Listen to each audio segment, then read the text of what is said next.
เคสนี้เขามาเปลี่ยนแบต iPhone 13 เครื่องนี้กันเลยเนาะเดี๋ยวมาเช็คเบิ่งสุขภาพเก่ากันก่อนเหลือ 67% ตัวนี้สุขภาพแบตเก่าเนาะตัวนี้เป็น 13 iPhone 13 เครื่องเดิมเลยบ่เคยผ่านมือสายมาแต่คนละเนาะนี่สิผ่านมือค่อยไปก่อนแล้วเป็นเดี๋ยวเช็คเบิ่งความเช็คหอบซากเนาะตัวนี้หอบซากก็คือ 1,700 แล้ว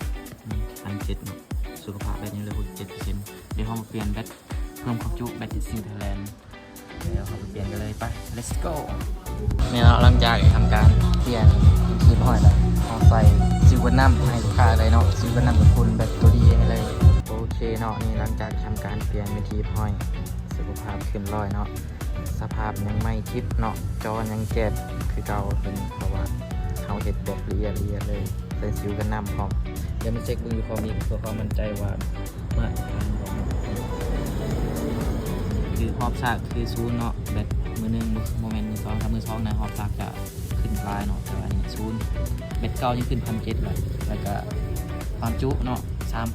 3,037โอเคส่งงานลูกค้าได้